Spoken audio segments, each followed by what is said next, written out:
Welcome to the Old Souls and Seekers podcast, brought to you by Satori Prime. If you're anything like us, you've been around and around the personal development and mindset block quite a few times. You've read the books, watched the videos, attended the seminars, and even worked with a coach or two, and yet you still find yourself searching for more. You may even feel stuck or that you should be farther along than where you are right now. And after doing over a decade of mindset work, we've come to this realization. Mindset work is like a small hit of dopamine that distracts you from your true work. You get these little hits of feeling better, only to be met with the same underlying conditions and patterns over and over again. Now, mindset was an important part of your evolution as well as ours, but it hits a plateau, and now you find yourself ready for that deeper layer of growth and expansion. If you're listening to this podcast, then you're ready to get off that Ferris wheel. This podcast is only for those that are ready to dive deep and do the real inner healing work. For those that are ready to move past more information into actual experiences. If you're looking for more understanding, then you've come to the wrong place. This is a home for old souls ready to fully embrace and remember who they truly are. Ready to make a profound difference in their lives and in the lives of others. So welcome home, dear one. We're excited to be part of your journey. So welcome everybody to today's podcast recording. I'm going to sit. I'm a little under the weather. We're for some reason we're both wearing black today. Very ominous. It's that kind of day. It's funny how your mood will direct you to what clothes to wear. Like, you know what it is? I thought more that I came down here to actually record some other videos, and I was like, oh, I'm just going to wear this shirt. It's like my recording video shirt. Because it makes you look thin? I just also think that black shirts with videos tend to work a lot better than light shirts. Contrast helps. That's right. That's right, guy. That's right, guy. So, so we thought Ilan made a transition in the amount of cycles he's done around our lovely sun, at least in this body. Yeah. And so I thought we would take an opportunity to interview this man. I know him, but maybe not anymore. Maybe now that he's transitioned. maybe he's a different person by now. Anything, look, I'm open to all possibilities, but maybe at 40, like, you French dip and, that's it. That didn't happen yet. We won't even explain what that means. No. You guys Google French dip and report. Isn't that an actual term? I think it was also. I have a weird feeling too. That was like, I think it was a Robin Williams. That was some comedy skit that we watched. And it was probably with Billy Crystal on stage when they used to do the old, that comedy thing where they would raise money with him and Whoopi Goldberg. Oh, yeah, could be. That seems very vulgar for that event, though. Oh, you don't remember that event. They were extremely vulgar at that event. They would come out and I was like, wow, these people are dirty. Like, I was young and Billy Crystal had this like squeaky clean image. And then like before you know it, they're all like between Whoopi's legs. Like that I remember. That's one of the few scenes I remember where they were like talking like her vagina. Yeah, exactly. Yeah, they were vulgar.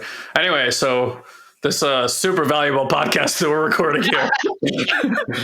I promise we're going to get into it. Good luck, editor. I thought we would take an opportunity here because like every decade kind of has its own flavor. It's things that you focus on, things that seem to be important to you. Ilan is not just going through a big age transition right now, if you want to call it that. That sounds terrible. He's going through an age transition. Like it even matters.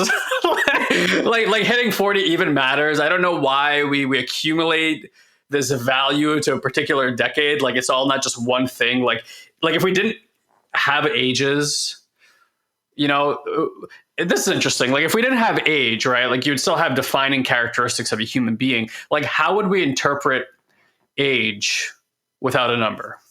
Go tell everybody.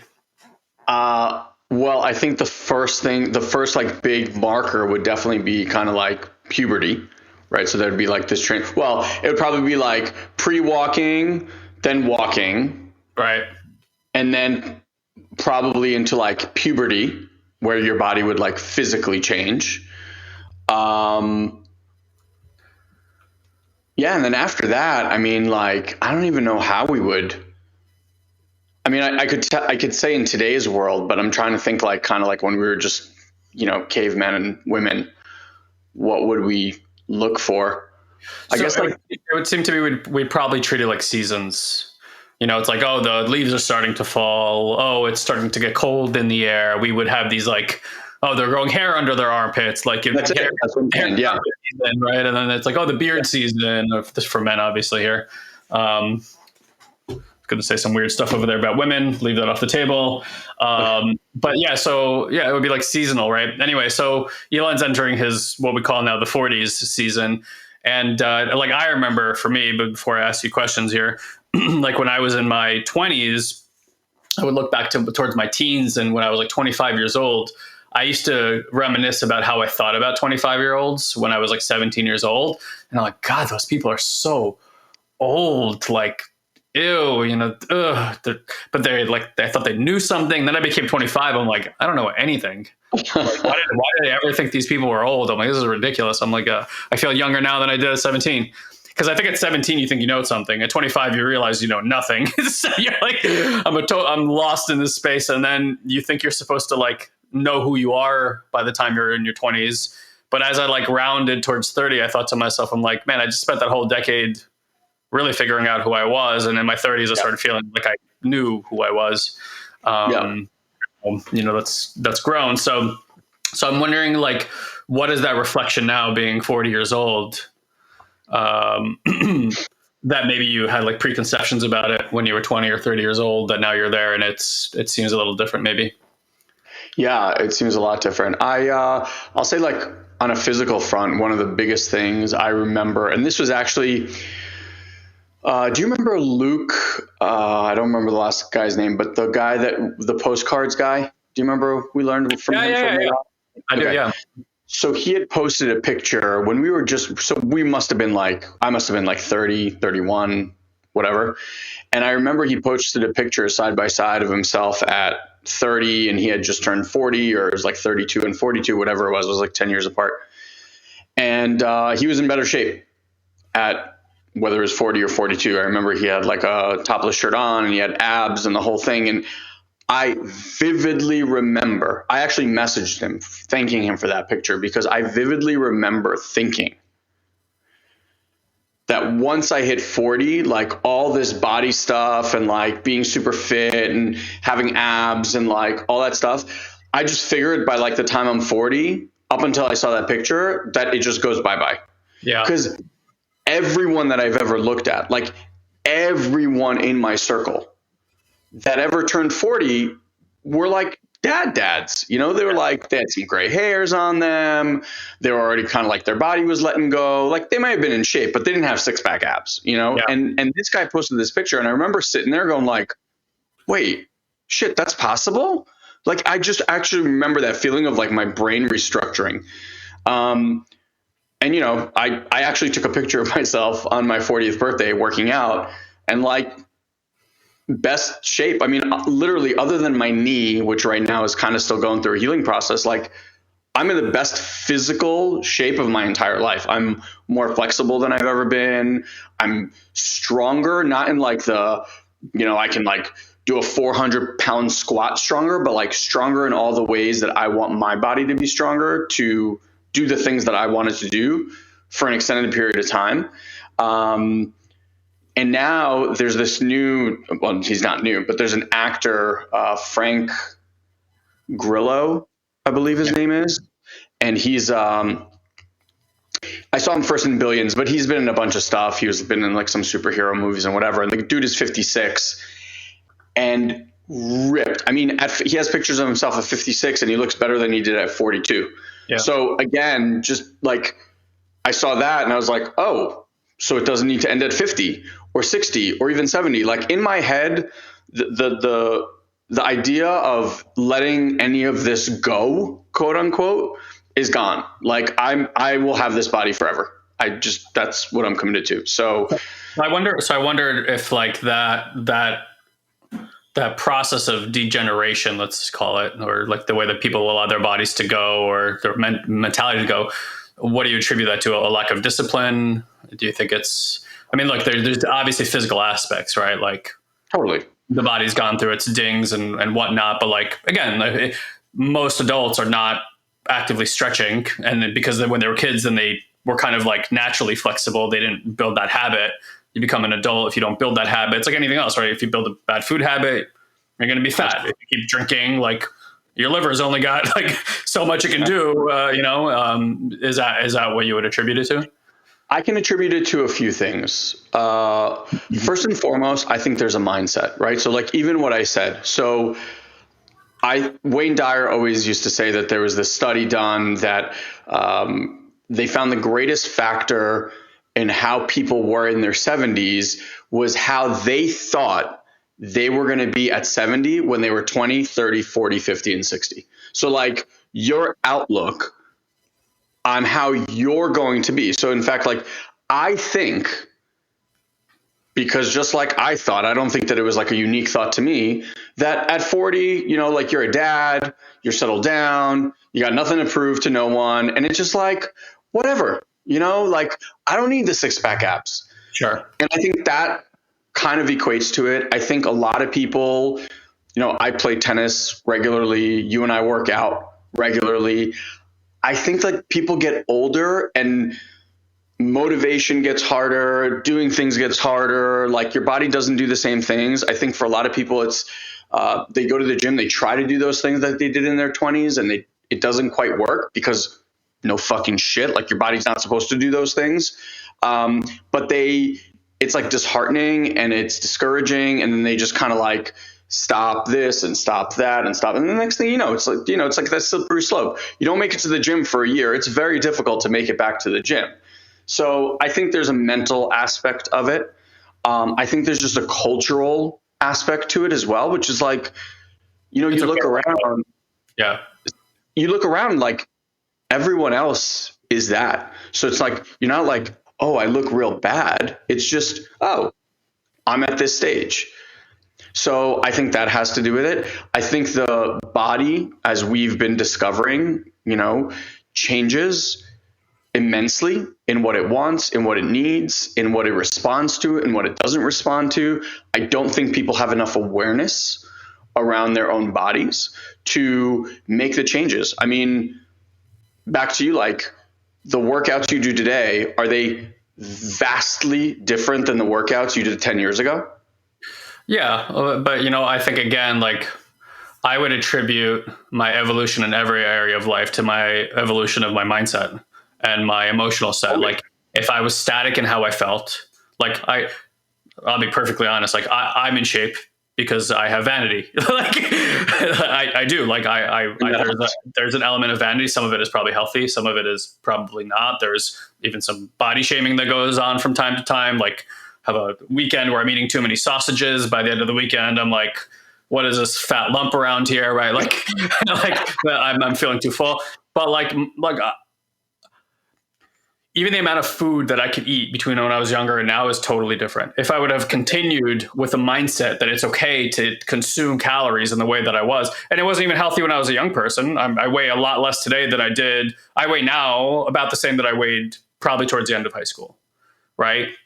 But again, like I've learned how to eat better. I've learned how to exercise in ways that doesn't damage my body, like all these things. But if I was static and I'm like, the way to lift is the way you lift, like you squat, you do push-ups. I mean, whatever. I don't even remember what it's called anymore because I don't do them. Yeah. Bench presses, stuff like that. Then yeah, I again, like you said, there'd be like, oh, I could no longer bench 200 pounds. Oh, woe is me, and eventually you just stop doing the action. And of course, I do see that a lot. Like habits are habits, right? For those of us that like to remain active, like I feel healthier, not just physically, but emotionally about how I feel about myself, how I feel with my body, men in general, little boys to older men. We just want to feel strong. Like I hear dad complain about it all the time. Oh, I'm not as strong as I used to be. I'm like, yeah, because the way that you work out hasn't evolved in 40 years. Like you do exactly the same shit you used to do most of the time. So yeah, I mean, I think all that is true, but I think that's part of having a growth or a fixed mindset. If you have a fixed mindset, then you do things in a fixed way. And then of course, like life is going to change. You're going to be disappointed. You don't have the same skill sets. Yeah. And also I think something that I've just noticed that I have that, I've had for a long time, people call it willpower, people call it whatever, but like, even Stuart Ross used to say this thing where it's like you set baselines for yourself, right? Like I still wear jeans that I wore in college. I still wear shirts that I wore. Like I can fit into all that stuff. For me, the second that and this hasn't really happened, but like if I get bigger to the place where I can't wear those things anymore, that's not like a new signal for me, like, oh, it's time to buy new clothes. You don't fit in those anymore. It's like, no, it's time to adjust what you're doing so that you get there. Like that's the baseline. Like that doesn't waver, you know? So, and that's just my thing. But beyond that, here's what I want to say. Like, I do think that there's a mental aspect to feeling well, like a whole thing. And this is what I shared with Guy before we even got on. Like everyone's been asking me, you know, what do you want for what do you want for the new decade? What do you want for the new decade? And I think if someone would have asked me this even 10 years ago, my response would have been so different.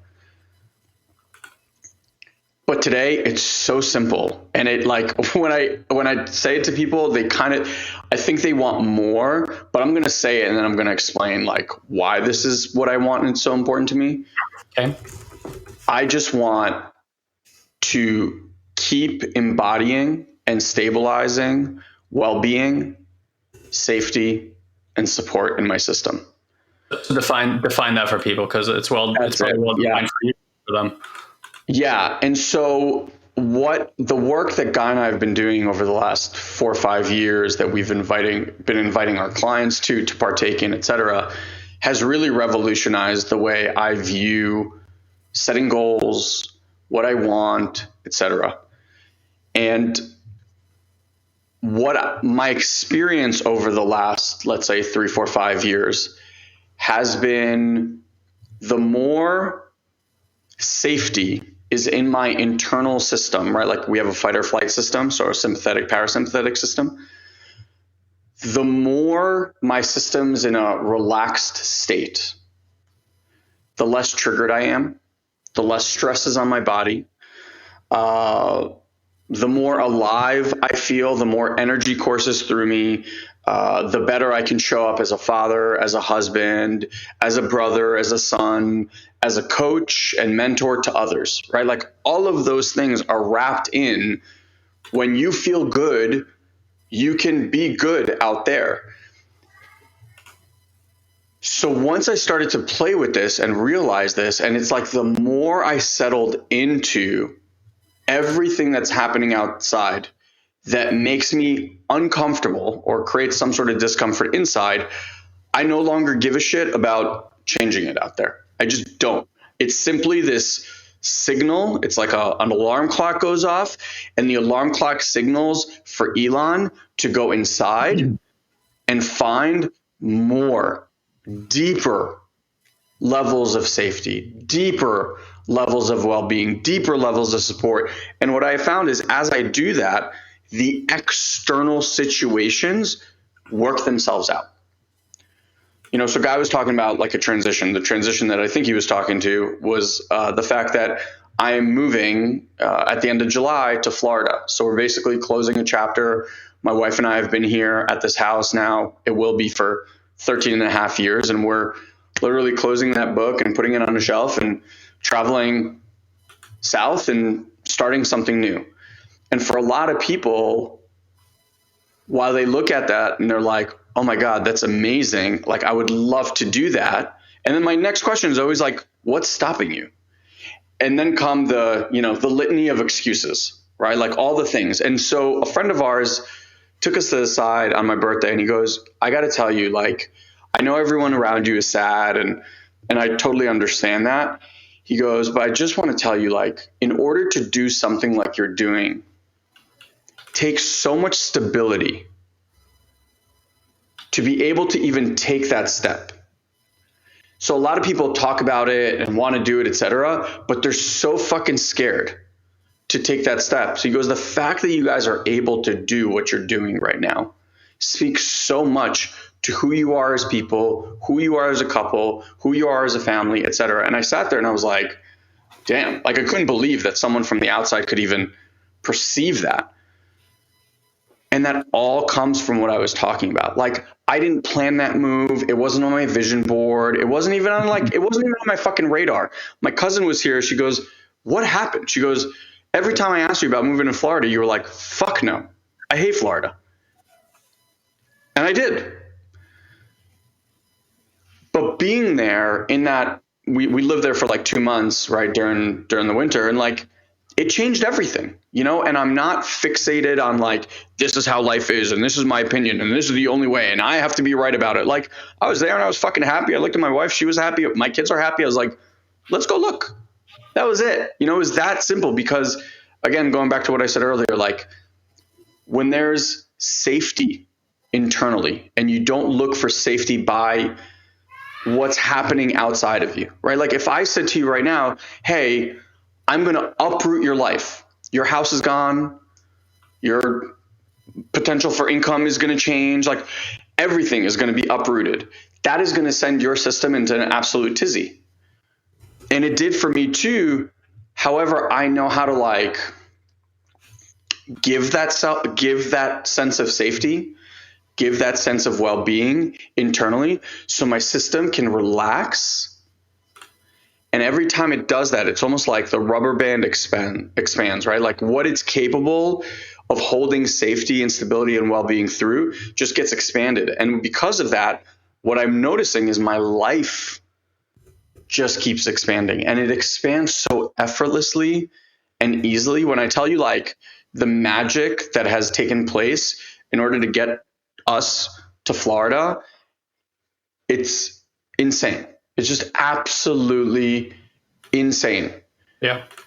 And so in a time where those kind of things are actually rather difficult for people, like absolutely that transition. I mean, when I'm talking about specifically like real estate and buying and selling homes and stuff like that right now. Yeah. Yeah. It's just been absolutely like this like magical, effortless ride where everyone around us is like, wow.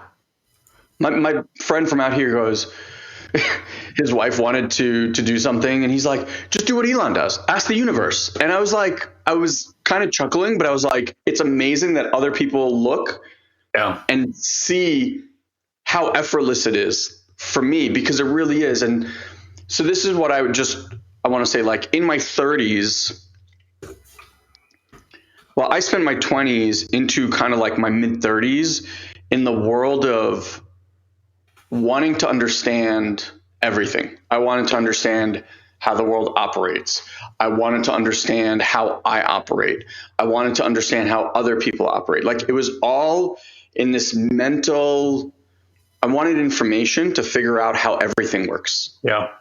And I think a lot of people, like, it's engaging, it's interesting, it's fascinating. And I think a lot of people get stuck in that world. When we started doing plant medicine, I think that was kind of the first time that someone snapped me out of this world of like mental and understanding and into something so beyond. I could not, like, the brain just could not. It was the most profound experience, and the brain could not make sense of any of it. Like you could not understand how it happened, why it happened, how this tied to this, but it was just so powerfully true. Yeah. That I couldn't argue with it. It wasn't like, oh, because I can't understand it, it's not real. It was more real than anything I've ever experienced, and I could not explain any of it. And I think that was the first time where I was like, okay, there's way more to this than understanding. And that, I think, kind of started to take us down this path of energetics and somatic work and the, internal family system stuff that we do, like all that kind of world. And now, as I transition into this new decade, I'm so not interested in understanding anymore. Like I really don't give a shit. I don't give a shit how things work. I don't give a shit why they work. I don't give a shit why people work or don't. I honestly don't care about any of it so much. what I am so drawn to is feeling things, accepting things, and allowing things. I said to my coach, and I've even shared it with some of my clients, I'll share it with you guys, like, we live in a world as humans where the things that are going well in our lives, we want to hold on to, and we want to hold on to them forever. And the things that don't go well or like are upsetting to us, we want to push away. The more of this work, the more stability, the more well-being, the more safety is in the system, what you gain the capacity to do is to be with everything. Be with sad, be with happy, be with frustrated, be with angry, be with elated, but everything is just an experience. It's like, and now I get to experience this, sad. And now I get to experience this, anger. And now I get to experience this, disappointed. But I'm not like, oh my God, I'm sad, get this away. Let me work through my reframe thing so I can because what I've realized is even that, even the reframe and the mindset stuff that I've done takes energy. It takes resource. And so now that I've basically taken all that resource that I've been expelling out over all this time, and it's just back in. And that life force just keeps staying within. And my belief, I don't know this to be scientifically true, but my belief is that as I've brought this stuff in, and as there isn't so much of this fighting something or trying to hold on to something, there's a lot more resource here to heal myself from the inside, provide myself with insight and wisdom, and overall just be this like magnet for life in a way that I've never been able to be before, because I'm not meddling and messing around all the time. And so, look, for the next decade, I just feel like I'm going into it with this amazing foundation of I just get to experience what is. Like, I get to experience the shifts, the changes of this with openness. And then that is honestly like one of the greatest things ever. I'm wondering if I feel like now, as I've gotten a little bit, I'm only 2.5 years younger than Ilan, so we'll be having this conversation with me in no time flat as well, and making jokes about French dips and Billy crystals and all that will come back. All that will come back to haunt me later, I'm sure. But life and death seems more prominent to me now. In what way? Because, for example, somebody that we went to high school with just passed away. Oh, wow.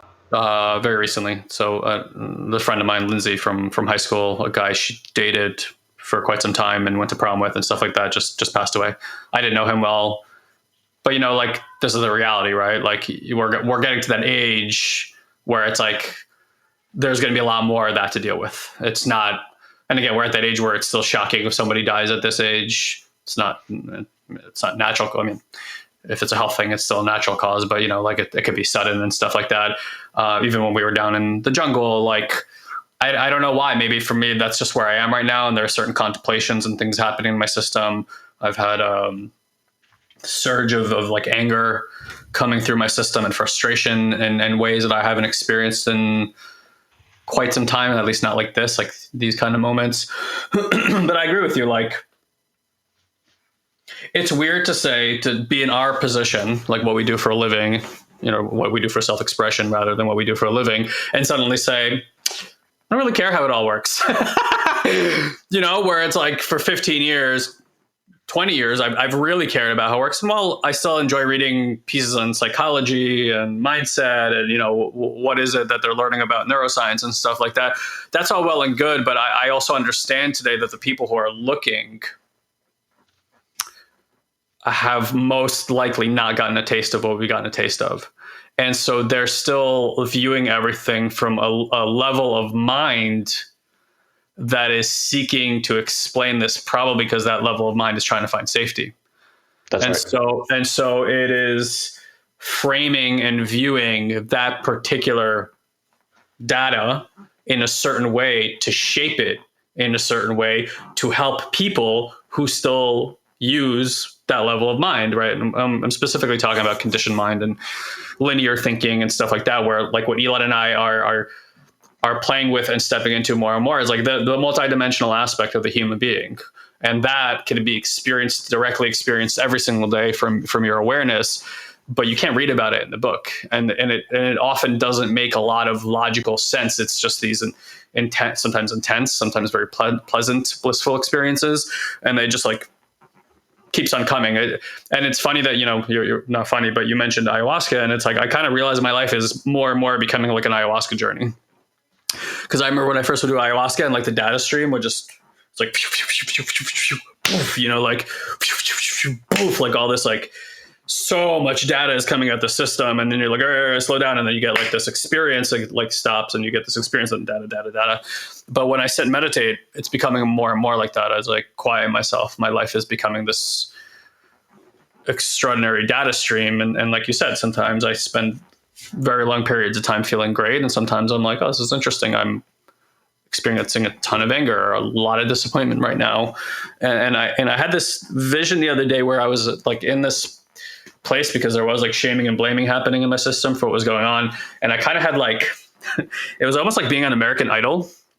I had like you and Mandy and maybe like somebody else. And you know how like when they're getting judged on American Idol, but like in a way it was like, I had these like 3 mirrors in front of me, and each one of you had a perception, and it was like a perception of me. And for like a split second in time, I got to experience my anger from different perceptions, if that makes any sense. It was like you guys were looking at me, and I was looking at you looking at me. Does that make sense? In whatever way it can make sense, right? But for like, again, it was like the split second where I was like, oh, like you can see this anger in so many different ways. You can see this disappointment in so many different eyes. And I like just kind of like use your avatars to like view myself. And I got this data like that didn't make any fucking sense, but there was. So it's very interesting what we're stepping into. It's like hard for me to imagine another decade in this, or is there something like 5 years from now? This year, who knows? That's like another revelation. Whoa, I had no idea. And it just, in the whole other process begins. I don't know. Yeah. I mean, I think we have enough mentors and people in our lives to kind of see like the trajectory of where this goes. And obviously for each person can be very, very different. What I'm noticing, at least, let's say in our business side of things, right? The people that are coming through the doors to work with us, be with us, are so different than the people that came. I mean, not even 5 years ago, like 2 years ago, right? Like just very, very different caliber people. And so again, just a good reminder and a marker that like this is shifting and changing and bringing people through. The other thing that is, Paul Turo, remember, used to say, he's like, you want to know how well you're doing in life? Look at the people around you and like how well they're doing. And I just drove by his house the other day. Yeah. Like 30 people here, these are like our closest friends. And I'm looking around and everyone is happily married. Everyone has really, really good home life. Everyone is kicking ass in business. Like I'm looking around the room, we have like doctors and lawyers and business people and analysts and like people in government, like literally everything that you can imagine. Everyone is just, they're with their life partner. Yeah, they're working through stuff. Obviously, like we're all working through stuff, but like everyone's fit, everyone's healthy, everyone is smiling, everyone's happy to be out. And I just sat there and I was like, these are my people. Like, and if what he said is accurate and I can judge my well-being by this group that I'm around, like I've never been around a happier group of people. Like every other group of friends that I know, there's this divorced couple and this couple fucking hates themselves. And it's like, I don't live around that. Yeah. And it's just fantastic. And I'm not saying like I did that. I'm just saying like it points to the work though, right? Like it points to the work, like all these people, whether they continued it or not, at some point in their lives opened up the box for introspection. opened up the box for inquiry. And whether you continue to do work or not, like that foundation, I think stays with everybody. And like, you're going to at some level remain, even if it's slightly more curious than the person next to you, you're going to have a slight quote unquote advantage as you age for that exact reason. You're either fixed or kind of this growth mindset. There's an energetic stuff that goes along with that too. And you're not like, you never get to a place where you're like, there's nothing I can do about this. Yeah.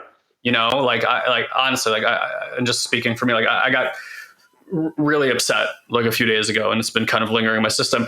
And I can feel that same little boy that felt victim, because what I really like got to this time is like, when I get upset and I'm lashing out, what I feel like, the reason I feel like permission I can do that is because I feel like I'm the victim.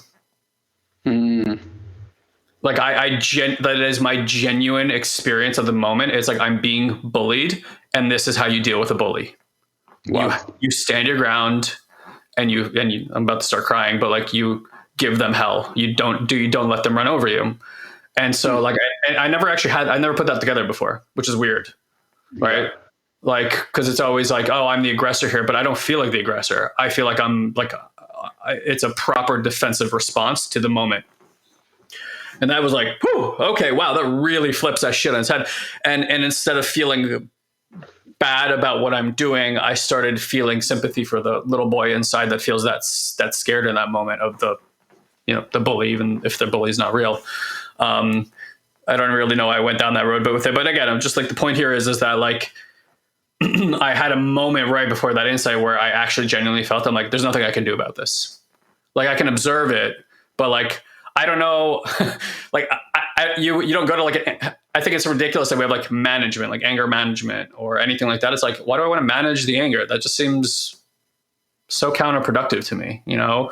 But it's like scary to experience. It's scary to have it sometimes.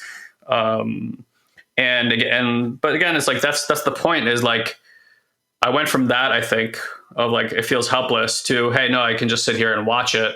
These insights start coming, and suddenly the opportunity was, it's like, oh, I get to love the victim that I've never loved. Like, I've kind of realized like that has been off the table. Like, you don't get to feel that way.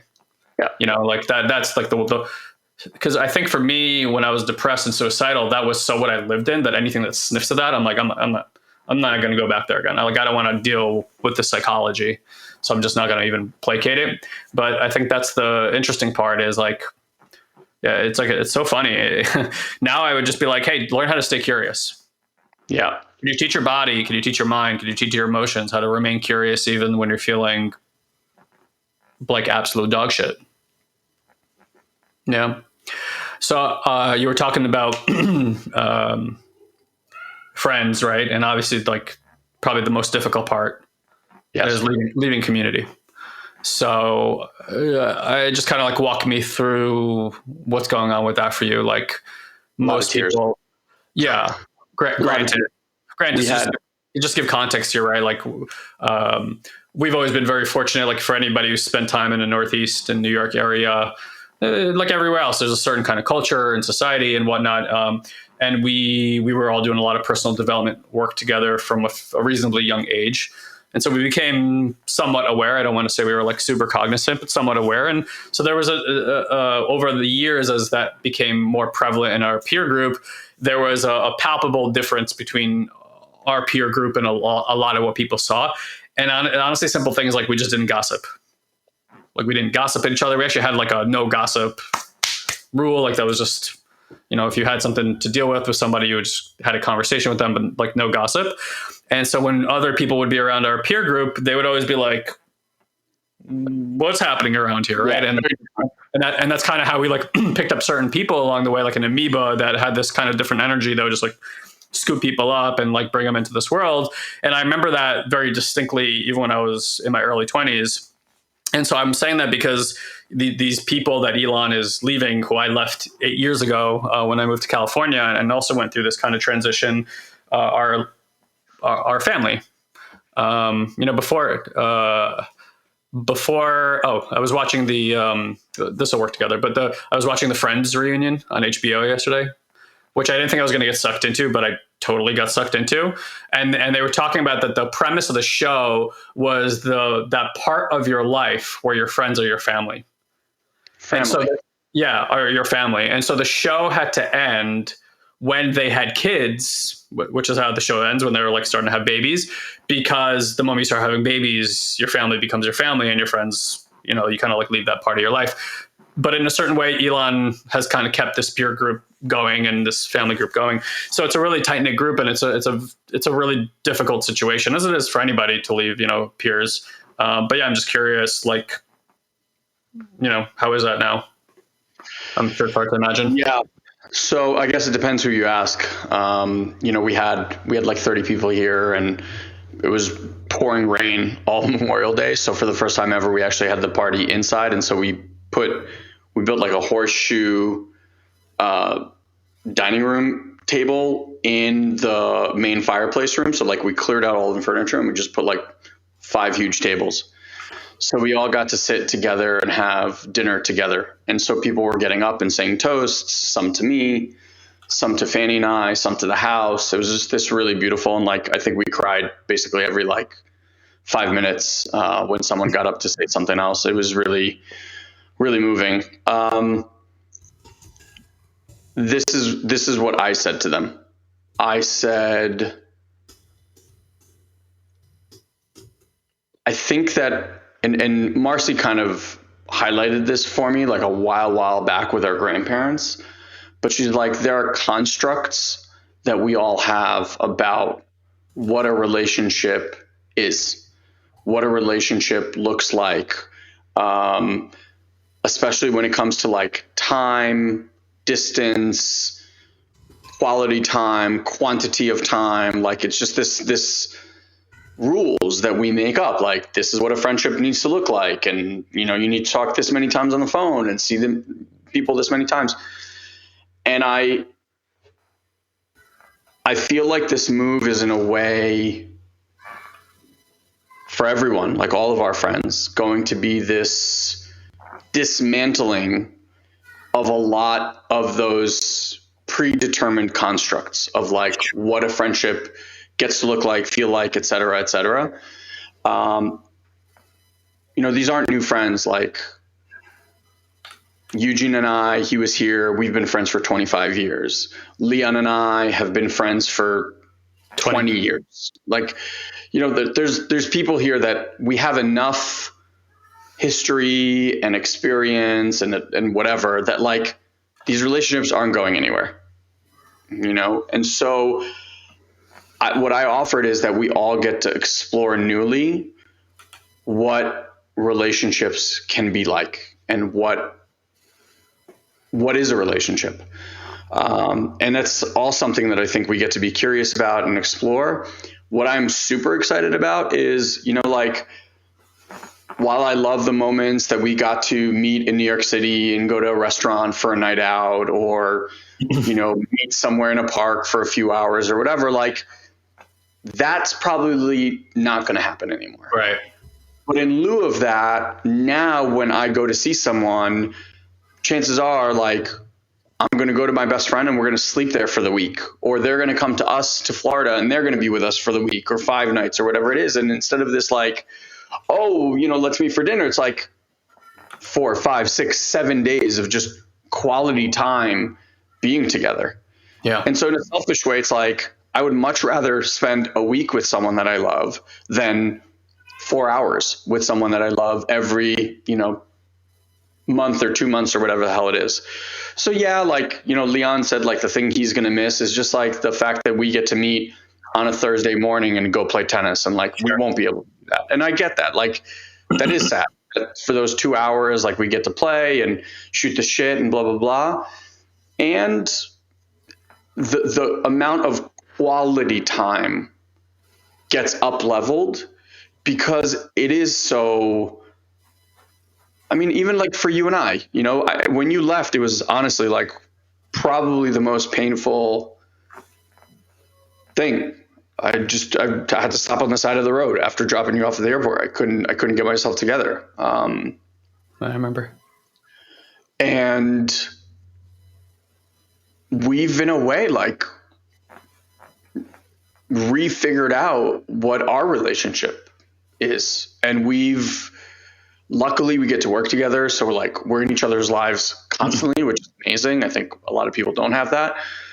And even beyond that, like we've always found ways to meet all over the world for like days upon days at a time, multiple times a year, and like actually spend quality time with each other instead of just like, hey, you want to whatever, like go out to dinner somewhere with 8 other people. It's like, Yeah. it changes, it shifts. I think we have an amazing crew that like they're all dying to come visit us. They all come visit us there anyway. But yeah,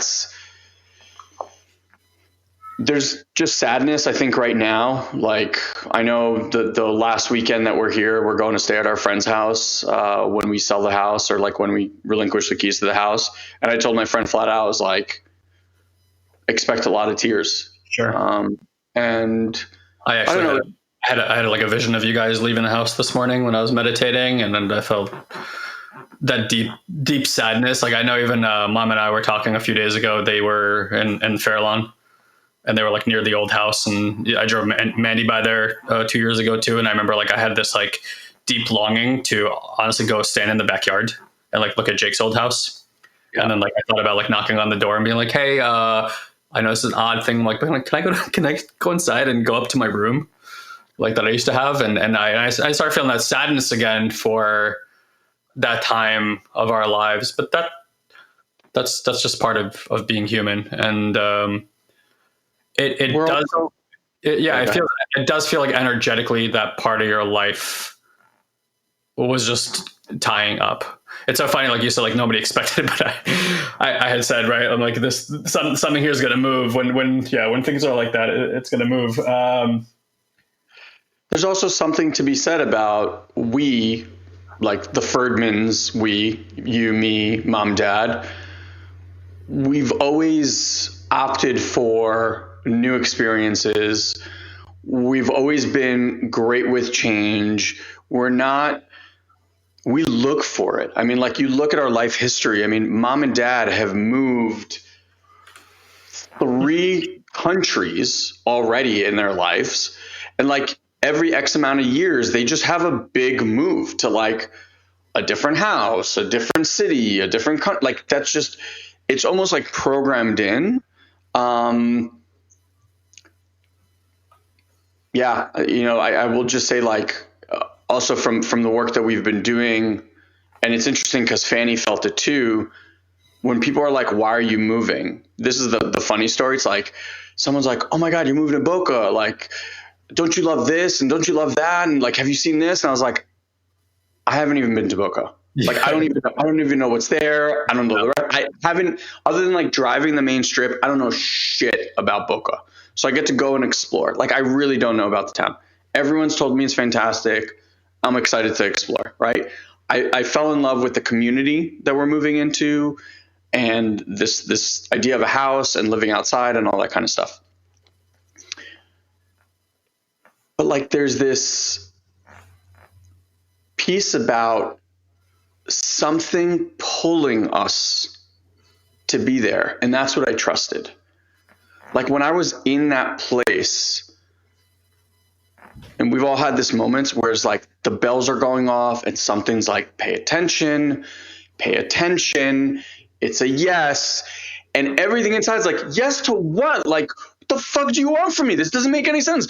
It's like, take the check out, write the money. It's like, why? What am I doing? And it's like, I don't need to tell you this. Just trust me. And so we both felt this feeling like Fanny was signing the paperwork. It was like an out of body experience. She's like, what am I doing? Like, how is this happening? It's like falling in love, right? It doesn't make any fucking sense. You're about to get into a relationship. You haven't thought about every aspect of what could go wrong or what could go right. You're just like, I know I want to be here with this person, hell or high water, whatever. Yeah. And then, like we started walking that path, and it's just like, when you're on the path, we say this all the time to our clients, like when you find your path and you begin to walk it, it's like the universe rolls out a red carpet for you, because it's so excited that you're on it and that you listened to the deeper part of you that's not the brain part that's talked you out of every other thing that you've ever wanted to do, but like you actually listened. And it's just like, this works and this person shows up and that thing happens and this, it's like, I want to live more in that, like to kind of put a bow on this, like that's what I'm realizing. The more I get out of the way of trying to make things happen or manipulate things or like want things to look this way or that way, the more I let all that go and the more I just do the inner work. And when something inside doesn't feel quite safe, or it feels a little sad or upset or angry or whatever at the situation, I'm just like, oh, this is the time to just go and sit and be with that internal piece, whatever that piece that's being highlighted, and give that piece what it's wanting. Because it's not wanting this person to go away or that thing to change. It doesn't care about any of that shit. It wants you to pay attention. And as I've learned to just pay attention, I get into these places of just deeper and deeper levels of well-being. And from that, I just get to simply watch this unfolding. And that's what I'm excited most for. Like this new decade is just an unfolding in a way that I've never had this tools. I've never had this mindset. I never had this energetic stability and well-being. I've never felt so alive. I'm like, I said to someone, I was like, 40 feels like the most exciting thing ever, because not that this is the benchmark, but like I have money, right? Like, so there's like stability there. I have the woman of my dreams and partner by my side, and we've done this for 13 years and like more in love than ever. I have amazing support around me. I have amazing friends around me. Like, I just kind of feel there's like a feeling of settledness of like, I don't have anything to fucking prove to anyone. Like, I'm just going to enjoy the ride. Yeah. And it's a really fucking exciting feeling. Like, if I had this when I was 20, man, but I guess like that's, you got to put in the work to get to this at 40. But it feels really, really special and really, really exciting. And the idea that I get to like build this new decade in a different environment, and watch my kids grow up in this different environment it's just really, really exciting. Yeah. And I think that is exciting. So what I hear is like stability, like just stability is there. And so like stability doesn't matter where you are, what environment, like stability is there. Right. So what can you build from stability? Because everything that's been built up until now was not necessarily built with stability. It was trying to chase stability, not realizing that stability was going to be earned from within, not something garnered from without. And I think, again, for your kids too, it's like an interesting period for you guys too. It's like, the friends you've established, relationships you established an old energy. Mm-hmm. As amazing as those friendships are, and you're in this new place, like what gets pulled in when your energetic output is different, you're looking for different things right now in your life, like who you connect with, why you connect with them. It's like when you're a little kid and it's like your friends are based on whether they had Super Nintendo or like Nintendo or Genesis or like, the game they played. And then like you get older and you're like, this kid's an idiot. Why am I friends with this person? Because they have Super Nintendo.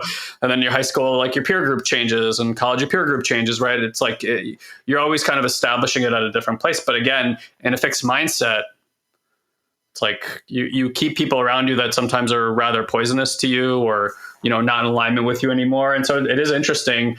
I think there's certainly like just from having moved myself at an age where I was super aware of it, and now watching some friends move to like Austin and stuff, and like seeing the challenges is like you forget what it took to establish that quality of relationship with somebody. Like, loyalty and trust is earned through hard moments in life and seeing who's around and who supports you and stuff like that when it's there. But, maybe it's different now because we're in a place where we ask for more support. Before it was like, show me that you're going to support me. Now it's more like, oh yeah, I got to remember to ask you to support me.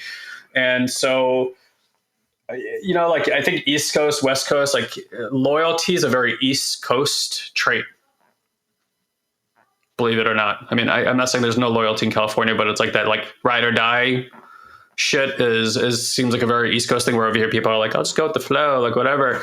And so a little bit of me has missed that piece of it, but at the same time, it's kept me exploring certain things in myself that I probably wouldn't have had that always been there.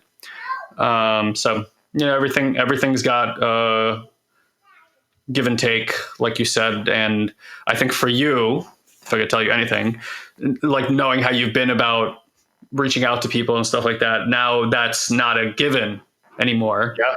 Like you have to consciously choose that. Like I noticed that too, like people that I really long for and I've wanted to establish those relationships, I'm like now really looking like who do I really want to talk to on a regular basis, and I'm reaching out a lot more to those people, even some that I love, and I'm trying to reestablish some of those connections where that becomes more of a habit for both of us to like reach out. But before I was always like, oh, they got to do it. Now I'm like, you know what? No, like I will create that habit between the two of us, whether they choose to or not. And that's what I would just say. Like if that's important to you, like, that step is going to be important to you too. It's really interesting because even when I was in Florida for like 2 months, certain friends here that I'm like really close with, I was like so missing them and like so wanting to share certain experiences that I actually found myself like calling them multiple times. And I was like, oh, this is different. Like I don't call them when we're here. Yeah. Like at all. Yeah. I know there's going to be transitions. I know there's going to be things that are going to like upset me. I know there's things that are going to excite me. I'm just honestly at a place where like, again, like, and now this, like, and now upset, and now frustration, and now being really pissed off, and now being really blissful. Like, I'm just like, okay, it's just going to be an experience. And I am so grounded in that I can be with any fucking experience. I have a dream team of people to support me. I have an amazing family. I have amazing friends. Like, I just feel so stable and grounded in knowing all of that like, yeah, here's to the next decade. That's beautiful. So I say we start wrapping it up there. And for those of you guys who are listening, will listen at any point in time. Just so you know, everything that we're talking about here, Ilan's sharing, these are personal experiences, and honestly, I hope you kind of get the wow of it, because like 3-4 years ago, to be having the conversations from where we're having the conversations, like you could say this stuff and think about it and hope for it, but like everything Ilan's sharing here, these transitions, the stability, it is all a reflection of the work that we get to do here at Satori Prime. And it's like when we see the work that we do here at Satori Prime, this is the work that Ilan and I are doing internally. The self-expression, what Satori Prime is a self-expression of those lessons and that wisdom and those experiences that we get to share, because that's the best part of life, is like deeply sharing what you care about with others, right? We are in a very fortunate position, yes, for all the friends that are doctors and lawyers, it's amazing, but like, I don't know, maybe for some of them that is their self-expression and that's the means to their life. But for a lot of people, even though you're in a great profession, you may not get to experience what that's like to serve from your heart. And so I want to invite you guys, because if you enjoy this conversation, if you want to start getting tastes and these levels of transformation, stability, well-being in your system, it's why we hold live events. And we've transitioned this model to make it a lot more accessible for people. As of this filming, there's one event coming up in 2 days, but you can go to this website at any time and just look for when the next event is going to be. So if you guys head over to satoriprime.com /live, you can get tickets to our next live event that comes with some training you can take advantage of instantaneously. So the moment you buy a ticket, we'll send you membership access to some of the training that we have been intensely doing for 5 years. And you want to watch that before you come to the one-day intensive with us, where we start giving you the actual experiences and direct tastings of some of these frequencies and stabilizing a much higher level of awareness practices that most people just don't have access to. So again, if you're watching this, you're inspired, you want to get a taste of that, we really welcome you to come and sit with us for a day, see what it's all about. If it's not for you, we have a full satisfaction money back guarantee. But our intention is always to completely not just be like, oh, that was interesting. It's like, knock your fucking socks off. So come get your socks knocked off.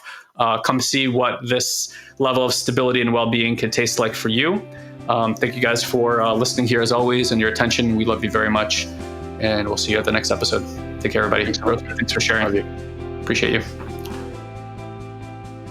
Thank you, dear one, for choosing to share a bit of your day with us. We value you greatly. And as a way to give back and help you to deepen these practices, we want to invite you to join our incredible community on Facebook. You can do so easily by going to joinoldsouls.com and ask for an invite. This is our private community where old souls and seekers are able to grow and share their journey with others. We hold exclusive weekly live streams, we answer your personal questions, and offer valuable insights that we won't be able to share here on the podcast. So again, just head to joinoldsouls.com and grab your invite today. And as always, if you enjoy this podcast, please head to iTunes and leave us a review. It's the only way other people can find this show. So if it's making a difference in your life, please share the love. Until we meet again, have an amazing week, dear one.